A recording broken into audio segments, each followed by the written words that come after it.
Day 7, week 2, so it's Monday of week 2. The biggest lessons I learned from last week are to focus on that cornerstone habit. That is the one thing, the 20% that's going to get me the 80% of results, Pareto's law. And the other thing which I am going to talk about now is instead of focusing on doing 5 work blocks, because at the beginning of the day, the thought of seeing that as one mountain to climb was off-putting. So what I did instead was a tactic I use when I'm not motivated to go to the gym. Just to get me there, I say just go to the gym.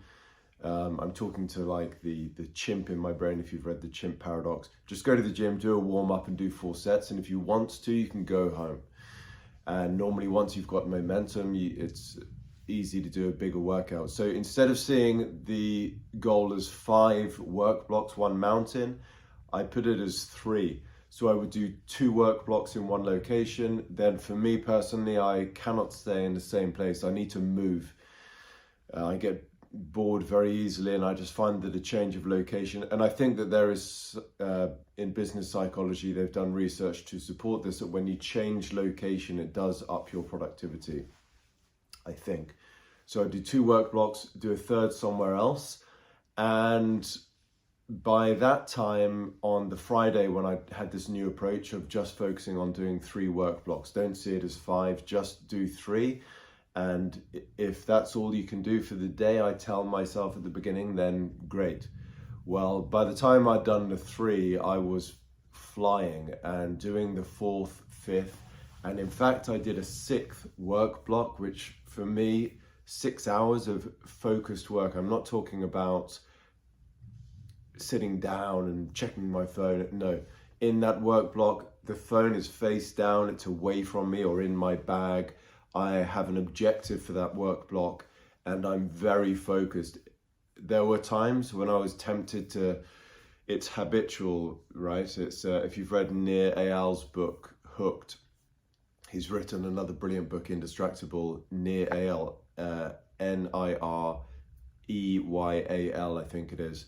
Very smart. I think he's a Jewish guy, very brilliant mind.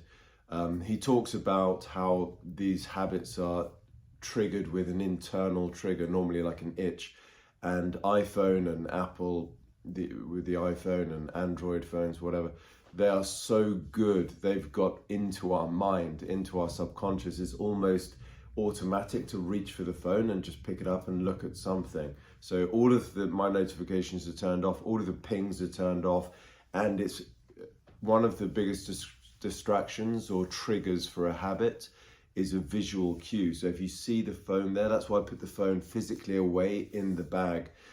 But even having done that, there were times within the work block, I felt a compulsion to reach for the phone. I wonder if so-and-so messaged me back. But having that 60-minute boundary where I make a covenant with myself, if you like, to not look at the phone, no social media. I've been trying to not do any social media before 3 p.m. So yeah, by then I've got kind of normally 4 work blocks, maybe 5 squared away. I think that's a really great thing that I found to be useful. Yeah, so the 2 lessons learned are to go to bed at 9:30 p.m. with a book, which honestly, you can probably see it in my face. I've really struggled with that. I had a string of 4 nights last week where I went out, Cirque du Soleil, was very fortunate to go to that, then a theatre show, which I wouldn't normally do, but again, I was gifted a ticket for that, and then invited out on Friday and Saturday. So yeah, the cornerstone habit, I've been going to bed earlier than I normally would. That's my nemesis, my kryptonite is staying up late. I just love it when it's peaceful and quiet, but it's the worst thing that I can do for my productivity and moving towards my goals. And I'm extremely motivated to achieve forward this project, which I'm working on right now. So yeah, there's a cost to everything. There's a cost to staying up late. There's a cost to not staying up late, going to bed early. For me, I don't like doing that. There's just a resistance inside of me.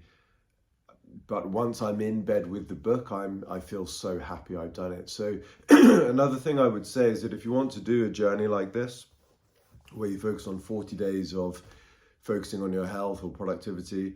This process of me logging this video, even though no one may ever watch this, has really helped me. It's like a form of journaling. When you reflect on what hasn't worked, the mistakes you've made, things you want to implement, things you intend to implement, lessons you've learned from the mistakes you've made, but you failed to implement them over and over and over, it highlights it and eventually can give you that kick over the edge you need to really make the change. So having this accountability as well, even though no one may ever watch these videos, it's really helpful, because tomorrow I want to come back and do a video where I say, yeah, I was in bed with the book by 9:30, I smashed it. It's kind of for my own pride, I guess, but also that journaling effect. I've never really journaled much where I sat down and written. I've heard it's very powerful, but this video, recording these videos, is like a form of reflection and journaling. So yeah, they're my four takeaways, is that this video, checking in daily, is like a form of journaling. So do this. If anybody does watch this, set up an anonymous YouTube account, say that you're going to do 40 days of, I don't know, 10,000 steps a day or productivity. If you want to do 40 days of kind of focus on weight loss, send me a message, put a comment in here. I'd be happy to help people who are motivated. So this form of journaling is kind of like an accountability. That is my cornerstone habit, to focus on being in bed with the book by 9:30, and focus on just doing the 3 work blocks. I found to be super helpful, rather than seeing 5 as the goal. Just start with 3 and take it one at a time. So yeah, week 2, Monday, day 7, and ready to go.